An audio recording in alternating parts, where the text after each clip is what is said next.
I paid $8 for an old jewelry box at an estate sale. But when I pried open the false drawer at the bottom, I found a handwritten letter and $340,000 in savings bonds. When I read what was inside that letter, I had to sit down on the garage floor and put my head between my knees. My name is Lena Hartwell. I'm 46 years old, a hospice social worker from Dayton, Ohio, and the kind of person who spends her Saturday mornings the way other people spend them scrolling through their phones, except I'm doing it in other people's driveways. Estate sales, garage sales, the occasional church rummage. I've been doing it since I was in my 20s, when my ex-husband used to call it my junk habit, in the same tone he used for my other junk habits, like remembering to eat lunch and caring about things that happen to people other than him. We've been divorced for 4 years. I don't miss him. I do miss the dog. My house is a small craftsman bungalow in the Belmont neighborhood that I've slowly filled, over a decade, with objects that have previous lives. A Depression-era quilt in the guest bedroom. A set of cast iron pans I use every day.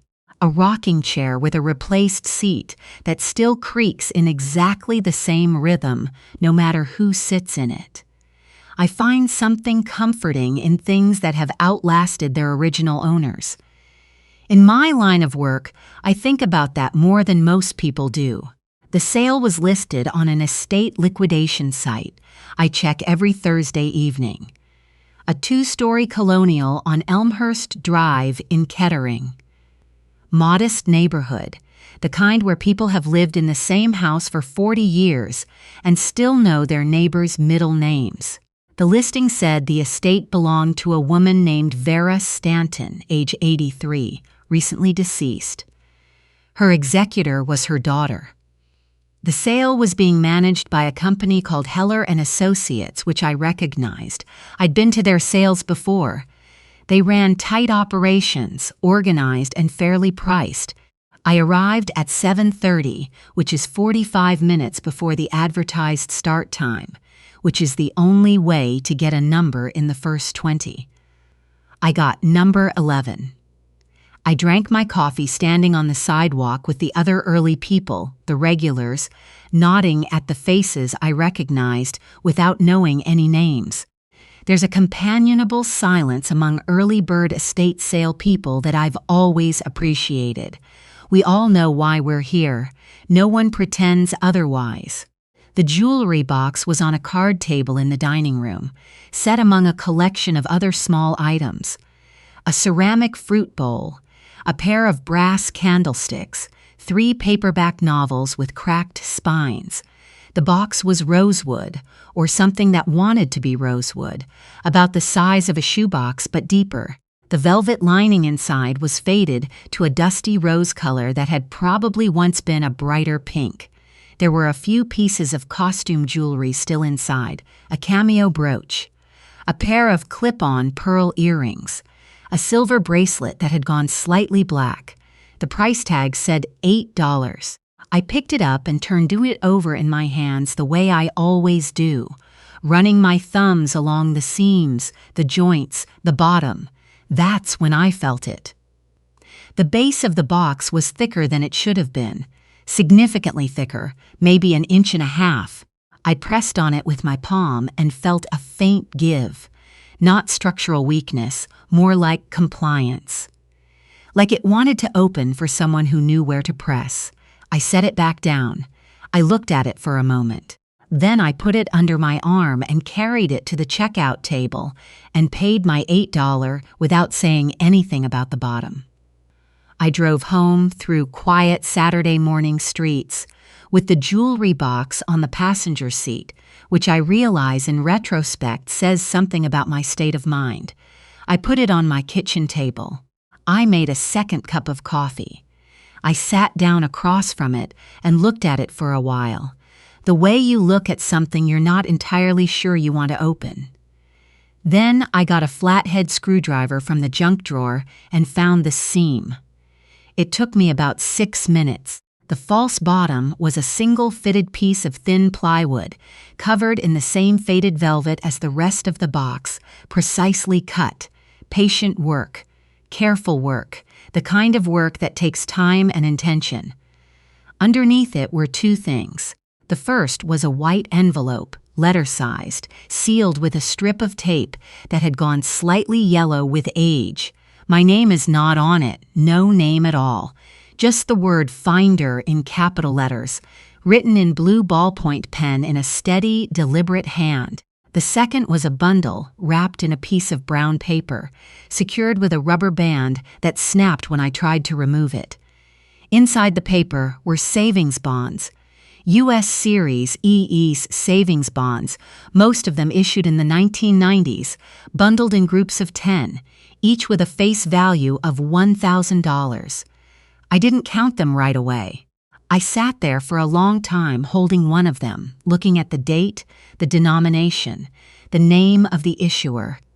Then I opened the envelope. The letter was 2 pages, written on unlined paper in the same steady hand as the envelope.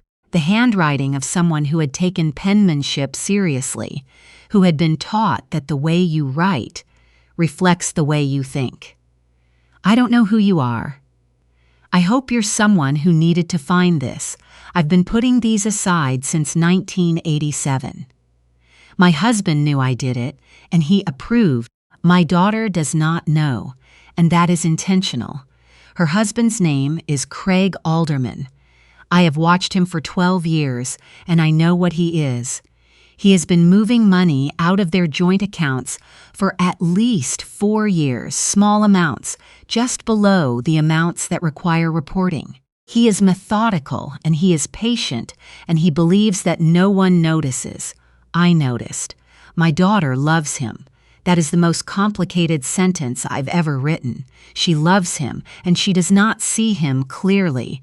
And I have tried for 3 years to help her see, and it has not worked. So I am doing the only thing I can still do.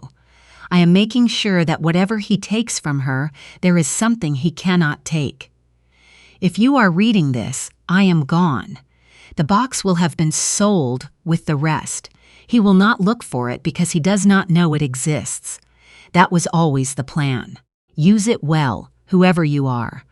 I spent a long time earning it. Vera I read it twice.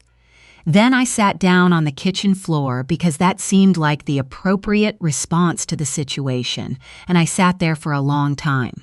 My cat, a gray tabby named after no one in particular, came and pressed his forehead against my shin with the slow, deliberate pressure he reserves for moments he can tell are significant. I scratched behind his ears without really registering it. My second cup of coffee went cold on the table above me. Here's what I do in my professional life. I help people navigate the end of things. I sit with families in the middle of the worst transitions they will ever go through. I ask questions and listen to answers, and help people find words for things they've never had to say out loud before. I am, by training and by temperament, someone who does not panic. I assess. I identify what I know and what I don't know, and what those two categories mean for what comes next. So I got up off the floor. I got a legal pad from the second drawer in my desk. I made a fresh cup of coffee. I sat down and made a list. What I knew. I had purchased a jewelry box at a licensed estate sale for $8. The box contained a hidden compartment holding a handwritten letter and what appeared to be several $100,000 in U.S. savings bonds, all legally issued and, as far as I could determine, still valid. The letter indicated these had been accumulated deliberately over decades by the deceased owner, Vera Stanton. The letter also indicated that Vera's daughter was married to a man who had been financially exploiting her, and that Vera had hidden the bonds specifically to ensure they would not fall into his hands. What I didn't know, the full identity of Vera's daughter, whether the bonds had been included in the estate inventory, whether Craig Alderman knew the box had been sold, whether Anyone was looking for it. And there was one other thing I didn't know, the question that sat in my chest like a stone while I wrote my list. What was I supposed to do with this? The practical answer came quickly. I photographed everything. The box, the false bottom, the letter, every single savings bond, front and back. I counted the bonds while I photographed them. There were 340 of them, $1,000 face value each, most of them issued between 1987 and 2004. Series EE bonds issued before 2005 continue to earn interest for 30 years from issue date, which meant that several dozen of them had already reached full maturity. A rough mental calculation put the total value, with interest, somewhere between $380,000 and $420,000, depending on when each bond had matured. I uploaded the photographs to a new cloud account I created on my laptop using a name that was not mine. Then I rewrapped the bonds in the brown paper, replaced the false bottom, closed the jewelry box, and put it on the top shelf of my bedroom closet, behind a stack of old fleece blankets. Monday morning, I called into work and took a personal day, my first in 14 months. I drove across town to the Dayton Bar Association's referral line and asked for a solo practitioner who handled estate disputes. The name they gave me was a woman named Annette Fowler, whose office was on the 4th floor of a building near the Oregon District, decorated in the manner of someone who had earned every diploma on the wall and wanted you to know it. I liked her immediately. She had the particular efficiency of someone who does not waste time, including her own. I laid out everything. The sale, the box, the false bottom, the letter, the bonds. I showed her the photographs on my phone. I watched her face as she scrolled through them, and I noted the exact moment she stopped being professionally courteous and started being genuinely focused. It happened when she read the letter. She set the phone down. She looked at me steadily for a moment. Under Ohio law, she said, an estate sale constitutes a legal transfer of title at the point of purchase. You bought that box as contents unknown from a licensed estate liquidation company. If those bonds were included in the estate inventory without disclosure of the hidden compartment, that is an administrative failure on the part of the executor, not a defect in your purchase. The executor is the daughter, I said. Vera's daughter. Then she either knew what was in there and failed to declare it, Annette said, or she didn't know, in which case she can't claim a knowing transfer was made in error. She paused. What's her name? The estate listing said her name was Meredith Alderman. Something shifted in Annette's expression. Not recognition, exactly. More like the adjustment you make when a problem takes on additional dimensions. And the husband she mentions in the letter, Craig Alderman. Yes. Have you had any contact from anyone associated with the estate? Not yet. Don't wait for them to come to you, she said. Let me start building the record first. I signed a retainer agreement and drove home with a different kind of weight in my chest. Not lighter, exactly, but more organized. It took 48 hours. The call came Tuesday evening while I was making dinner. Unknown number. I turned down the stove and answered, "Is this Lena Hartwell?" The voice was a man's. Measured, warm, the practiced warmth of someone who uses it professionally. Who's calling? My name is Craig Alderman. My wife is Meredith Alderman. Her mother, Vera Stanton, recently passed. I believe you attended the estate sale this past Saturday. I set down the wooden spoon I was holding, carefully. The way you set things down when your hands want to shake, and you're not going to let them. I go to a lot of estate sales, I said. Of course. The warmth in his voice had a texture to it, like something applied to a surface it didn't naturally belong to. We're reaching out to a few of the buyers. There were some items included in the sale by administrative error that should have been retained by the family. I was hoping we might be able to arrange a simple exchange. You return the item. We reimburse you for your purchase price, plus a reasonable inconvenience fee. Completely informal. That phrase, completely informal. The assumption packed inside it that I was the kind of person who would be satisfied with the purchase price of something worth $400,000 in exchange for quiet compliance. I buy a lot of things at estate sales, I said again. Which item are you referring to? A half-second pause. A rosewood jewelry box. We have reason to believe it may have been mislabeled. I see, I said.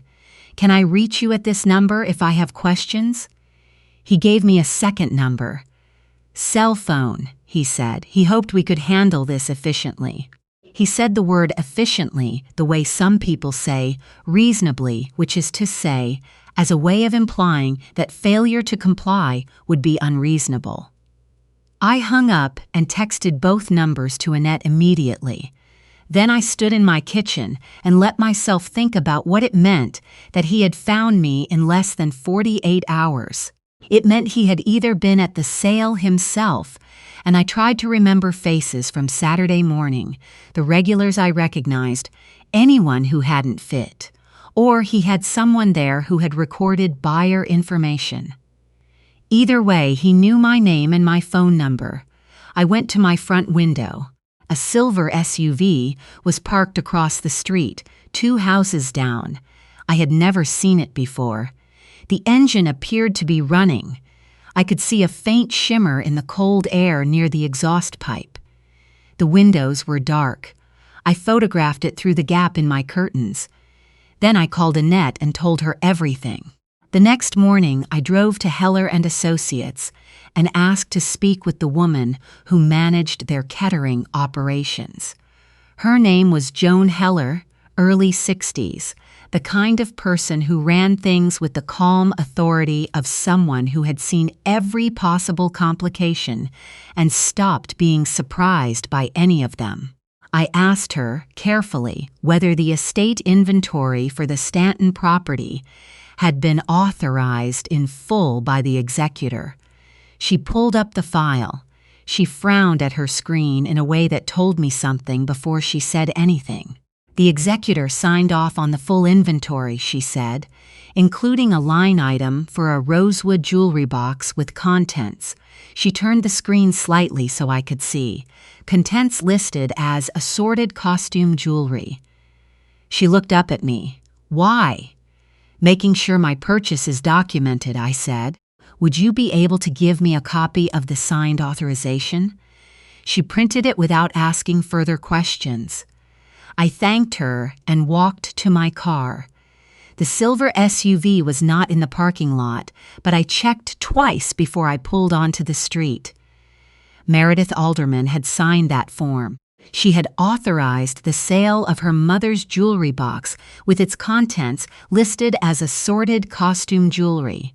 She had either not known about the false bottom, in which case the bonds were mine by every legal measure that mattered, or she had known and had authorized the sale anyway, possibly under pressure from her husband, possibly for reasons of her own that I didn't yet understand. Either way, the authorization existed. Craig had signed nothing. His name appeared nowhere on the legal record. Annette filed a formal legal notice the following Thursday. Not a lawsuit. A document establishing on the record that I was the lawful purchaser of the jewelry box and its contents, that the sale had been properly authorized by the estate executor, and that I had retained legal counsel. She sent it by certified mail to the alderman's home address. This accomplishes 2 things, she explained.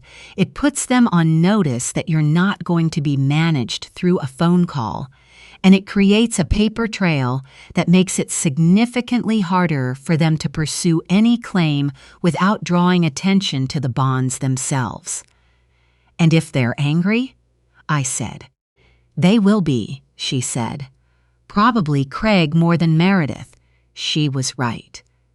The first indication came 4 days later. I was at work in the middle of a family meeting when my phone buzzed on the table with a text from a number I didn't recognize. I finished the meeting before I looked at it. We need to talk. This is Meredith. Please don't involve more lawyers. My mother would have wanted this kept in the family. I sat with that for a long moment. My mother would have wanted. I thought about what Vera had written. My daughter loves him. That is the most complicated sentence I've ever written.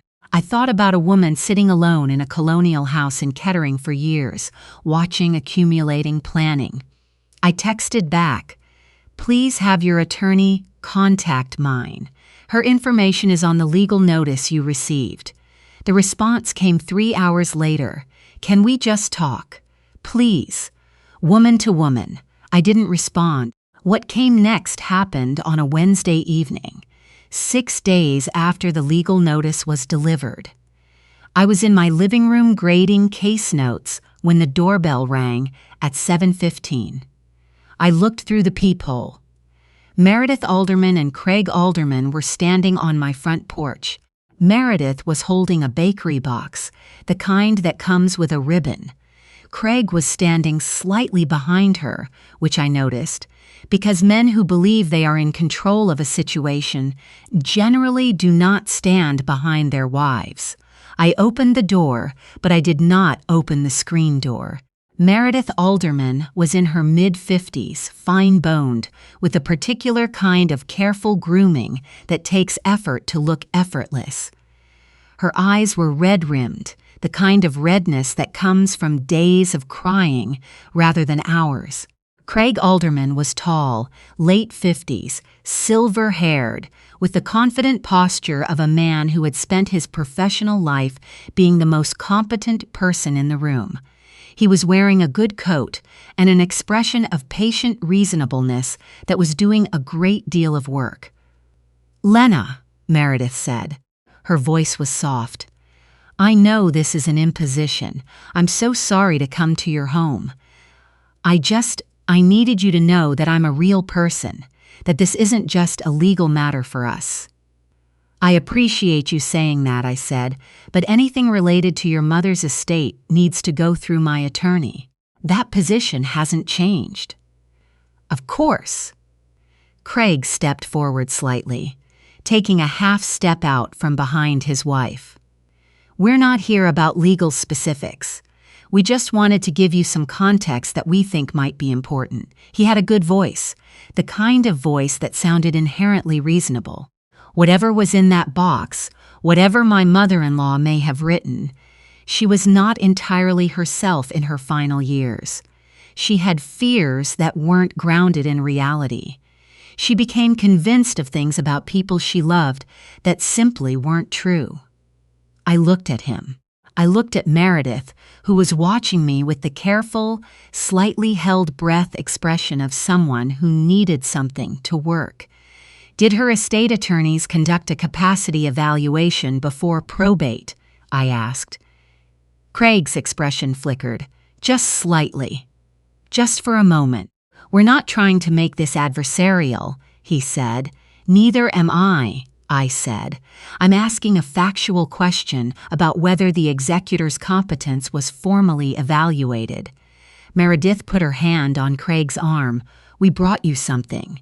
She held out the bakery box. "We just wanted to appeal to your sense of fairness. There are people who loved my mother, grandchildren, my kids. That money is part of her legacy." Grandchildren. There it was. I noted the appearance of the children as emotional leverage.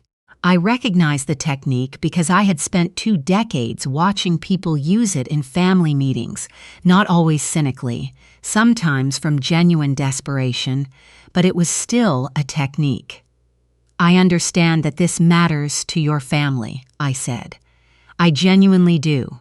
But I can't have this conversation without my attorney present, and I'd ask you not to come to my home again." If you have new information or a formal legal position, please have your attorney contact mine. Craig's pleasant expression did not entirely disappear, but something underneath it surfaced briefly, something flat and attentive, the look of someone recalculating. "You're making this more complicated than it needs to be," he said quietly. "I'm following my attorney's advice," I said. "Good night." I closed the door. I stood behind it for a moment, listening to their footsteps on the porch, the creak of the wooden steps, the sound of a car door. Then I sat down on the floor of my entryway and stayed there for a while, the way I'd stayed on my kitchen floor the first morning. My cat materialized from somewhere and pressed himself against my side. I let the adrenaline move through me without trying to redirect it. That's something I've learned over the years. You can't shortcut the physical response. You just have to let it finish. When it finished, I called Annette. She filed a harassment addendum the next morning. She also told me she'd been in touch with a contact at the Montgomery County Prosecutor's Office, a former colleague. She had not initiated anything officially, she said. She had simply mentioned a name that had come across her desk. "Is that?" I started. "A conversation between two attorneys," she said. "Nothing more." She also told me she'd uncovered something while doing her due diligence on the estate. Vera Stanton had filed a formal complaint with Montgomery County Adult Protective Services 14 months before her death. The complaint alleged financial exploitation by a family member. The investigation had been closed without findings. APS investigations frequently are, without cooperation from the alleged victim, and Vera had apparently declined to pursue it formally. But the file still existed. I needed 2 days away. I told no one. I drove on a Friday afternoon to a small inn in Yellow Springs that I'd stayed at twice before, a converted Victorian with overgrown gardens, and a proprietor who didn't believe in cable television or small talk. I took 2 novels and a box of crackers, and I spent the weekend walking the Glen Helen trails with my hands in my coat pockets, thinking about nothing obligatory. I came back Sunday evening with steadier hands. The formal offer arrived the following Tuesday. Legal letterhead. An attorney named Douglas Pruitt, of Pruitt Bauer and Associates, Cincinnati. The letter proposed, in the language of people who have decided they cannot say what they mean directly, that I return the jewelry box and its contents in exchange for a payment of $25,000, described as reimbursement plus goodwill compensation, framed as a final resolution. $25,000 against $400,000. Annette called me the moment she received her copy. Her voice, as always, gave nothing unnecessary away. "They believe you need this resolved quickly," she said. "That $25,000 looks large enough to accept and small enough to close the matter before you do the math. They're underestimating the math." I said. "They are. And notably, this offer comes from Craig's own attorney, not from Meredith's. They may not be operating entirely in concert." I sat with that. Draft a brief response declining. "Don't explain our position." "Already drafted," she said. That evening, I called my older sister, Deborah Hartwell. Deborah was 53, lived in Columbus, taught high school English for 21 years before leaving to work for a literacy nonprofit, and was the person I called when things were actually serious. She'd been through her own divorce, raised 2 kids mostly alone after her ex-husband's gambling became a legal matter, and had the particular clarity of someone who had learned to look at situations the way they actually were rather than how she wished they were. I drove to Columbus that Saturday. I brought everything printed, the photographs, the letter, the legal filings, the offer from Pruitt Bauer. I spread it all on Deborah's kitchen table while she made chicken soup from scratch, which is what Deborah does when something needs her full attention in parallel. I talked for almost 2 hours. When I finished, she stood at the stove for a moment, stirring without saying anything. Then she said, "Vera spent 30 years building something she could never use because she needed it to go somewhere he couldn't follow it." "Yes," I said, "and she chose a stranger over her own daughter. She chose whoever was strong enough to hold it," I said. "That's different." Deborah thought about that. "What about Meredith?" That was the question I hadn't let myself fully sit with. "I don't know," I said honestly. "I don't know how much she knows. I don't know whether she's a victim or a participant, or both. Both is possible," Deborah said. "Often is." She found 2 things I hadn't fully thought through. The first was whether there were other bonds Vera had issued that Craig might already have located and liquidated without Meredith's knowledge. The second was whether Meredith had any legal claim independent of Craig's, as Vera's only heir, that might be separate from and more sympathetic than the joint effort they'd been presenting. I brought both questions to Annette on Monday. On the first, Annette said the estate accounting hadn't revealed any redeemed bonds, but that didn't mean there weren't others she didn't know about. She would request a full financial disclosure from the estate. On the second, she was already ahead of me. "Meredith signed the auction authorization," she said. "Whatever her reasons, that signature is legally binding. But I want you to think about whether you have any desire to reach out to her directly, separate from Craig, separate from attorneys." "I do," I said, "but I don't think the timing is right." "I agree," Annette said. "Not yet." The probate hearing was set for January 19th. Annette had petitioned for a formal confirmation of title, and the Montgomery County Probate Court had agreed to schedule it. The January morning was the kind of cold that makes the world feel very clear and very brittle, the sky a hard pale blue with no weather in it. I dressed deliberately, dark charcoal blazer, pressed navy slacks, low heels, the clothes of someone who had decided before she walked into the room how things were going to go. Annette met me on the courthouse steps at 8:45. She was carrying a leather portfolio and the expression of someone who had done this many times and was not impressed by the occasion. "They filed a competing motion," she said as we walked. "Executor's error, unauthorized transfer, standard argument." They also filed a supplemental affidavit from Craig, alleging that Vera displayed signs of cognitive decline and that the letter's contents should be considered the product of paranoia rather than factual observation. "Can they substantiate that?" "They're going to try," she said. She held the door. "They have a problem." The courtroom was small, probate chambers, before a single magistrate named Judge Warren Ostroff. The aldermans were already seated on the opposite side. Craig was in a dark suit and the expression of a man who controlled rooms. Meredith sat beside him, hands folded in her lap. She looked, across the courtroom, like a woman who was exhausted in a way that sleep couldn't fix. Their attorney, Douglas Pruitt, was between them, thin-faced 60s, with the deliberate stillness of someone who conserved energy for when it was needed. The first half hour was procedural. Pruitt made his argument: executor error, unauthorized contents, alleged cognitive impairment. He spoke smoothly and confidently, the way you do when you've handled these cases before and expect the outcome to follow the usual pattern. Annette listened to all of it without interrupting. When it was her turn, she stood up and presented 3 things in sequence.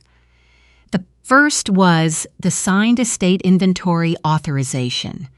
bearing Meredith Alderman's signature with the rosewood jewelry box itemized as entry number 31, dated and witnessed. Meredith had personally approved every item on the list. She had signed it, and it had been notarized. Pruitt objected that the authorization had been made without full knowledge of the hidden compartment. Annette nodded pleasantly and moved on. The second was Vera Stanton's medical records from the 3 years prior to her death. Annette had obtained them through proper channels with the cooperation of Vera's primary care physician, who had provided a written statement. The records showed no diagnosis of dementia, no documented cognitive evaluation indicating impairment, no notation in any clinical record of diminished capacity. Vera's physician's statement noted that she had been, in his professional assessment, mentally sharp and entirely competent at every appointment he had conducted. Craig's jaw tightened by a fraction. Meredith looked at the table. The third thing Annette submitted was a certified copy of a document from the Montgomery County Probate Court. Vera Stanton's will amendment, filed 11 months before her death, with notarized signature, in which she had explicitly directed that all personal property of any kind be liquidated at public estate sale, that proceeds be finalized at point of sale, and that the executor was explicitly prohibited from withdrawing any item from the sale after the inventory had been submitted. Vera had known exactly what she was doing, not just the hiding, the architecture around the hiding, the legal container she had built while she was alive and competent, designed so that after she was gone, no one could reach inside it. The room was very still.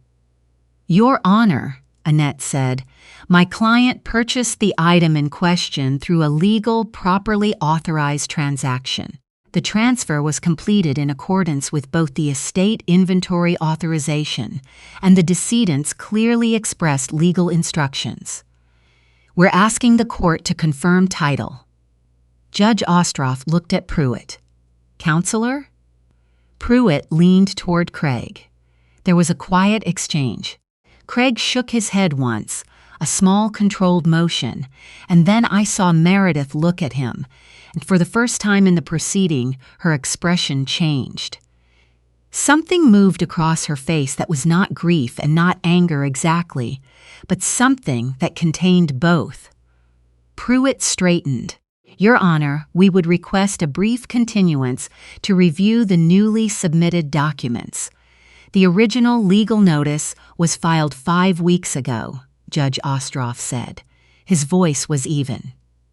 "The documents submitted today are directly responsive to arguments raised in your own motion. Request denied." He looked down at the papers in front of him. A moment passed, 2 moments. "The court finds in favor of the petitioner. Title to the purchased item and its contents is confirmed as belonging to Lena Hartwell, purchaser of record. The estate's competing claim is dismissed." Craig Alderman stood up. "This is, Mr. Alderman." Judge Ostroff's voice dropped a register. "If you wish to explore additional legal options, that conversation should occur with your attorney outside of this courtroom. Sit down." He didn't sit. He remained standing for a full 2 seconds, and in those 2 seconds, I watched him understand something he had not fully understood before, that the room and the record and the magistrate's pen were not going to move in response to his presence. He was used to rooms that moved. This one didn't. Meredith reached up and took his hand. Not the way she'd gripped his arm in the parking lot of whatever meeting had preceded this. She took his hand and then, quietly, she let it go. She looked across the courtroom at me. I looked back at her. Neither of us said anything. I picked up my bag and followed Annette out into the corridor. "She planned that will amendment very carefully," I said. "She did," Annette said. "Her estate attorney is quite good, actually. I may reach out as a professional courtesy." Was it the same attorney for the APS complaint? Different, Annette said. She paused. Though interestingly, the APS complaint was filed the same week as the will amendment. We walked out into the January cold. My breath small clouds in the air. The sky was still that hard, clear blue, and it looked, after the last 2 hours, like a completely different sky than the one I'd driven under that morning. What followed was careful and methodical, the way Vera herself had apparently approached most things. Annette connected me with a financial attorney named Roland Webb, who specialized in the redemption and tax treatment of found savings bonds.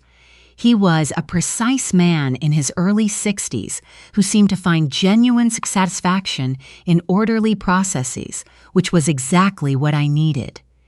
He walked me through everything. The bonds would be redeemed through Treasury Direct and the appropriate IRS forms filed. Taxes would apply to the accrued interest. Legal fees and documentation costs would account for a portion. The number he gave me when everything was settled was $298,000 net. I was sitting in my car in the parking structure outside his office when he told me that. I said thank you. I sat there for a while after I hung up. Then I drove home. I paid off my car loan. I established a trust for my sister, Deborah's youngest, who was 14 and wanted to study environmental science somewhere that cost more than Deborah could currently swing. I made a donation to the Montgomery County APS organization that had handled Vera's complaint. Not a large donation, not a small one. Anonymous, because I didn't want anyone to have to explain where it came from. The rest I put into a careful investment account through a financial advisor Annette recommended. As for Craig Alderman, Annette mentioned in March, in the same neutral tone she applied to everything, that Montgomery County prosecutors had opened an investigation into financial transactions associated with the Stanton estate over the prior 4 years. Transfers in amounts just below federal reporting thresholds. A pattern. A patient one. Has Meredith been contacted? I asked. She has, Annette said, as a witness. I thought about that for a while. About the look on Meredith's face in the courtroom when she let go of Craig's hand. About Vera watching for years and writing 6 sentences in careful handwriting and hoping they would land somewhere that could hold them. In April, I received a letter with a Columbus return address I didn't recognize. Inside was a single sheet of paper. You don't know me. I'm Vera's neighbor, Agnes Murfitt. I heard how things settled. I just wanted you to know that Vera talked about that box sometimes. Not what was in it, but that she had a plan. She said, if it works, it'll work for whoever deserves to find it. I don't know if you deserved it or not, but I think you might. Agnes I put that letter in the same folder as Vera's. I sat with them for a long time, side by side on my kitchen table. There's a photograph in my guest bedroom now, next to the Depression-era quilt. It's a small framed print I found at the estate sale the same morning as the jewelry box. A botanical illustration of a climbing rose, slightly faded, the paper watermarked with age. The artist's initials are pressed into the lower right corner. I don't know whose initials they are. I bought it because I liked it. I didn't know yet that morning that it would mean anything in particular to keep something of Vera's in my house. But I kept it anyway. Some things you understand the reason for only later. My cat is asleep on the windowsill. The mortgage is paid. The garden I planted in May is coming in now. Tomatoes climbing the south fence. Zinnias fighting for space at the edge of the bed. My neighbor's kid helped me build the raised beds on a Saturday afternoon in exchange for lunch and the use of my power drill, and now he asks me every time he walks past how the tomatoes are coming, in the interested, slightly competitive way of a 14-year-old who has decided to have an opinion about gardening. I went to an estate sale last Saturday. Early, number 7 in line, I found a cast iron Dutch oven and a set of vintage botanical prints that I don't need but couldn't leave. I checked the seams of everything with my thumbs, the way I always do, the way I suppose always will now. Nothing had a false bottom, but I looked.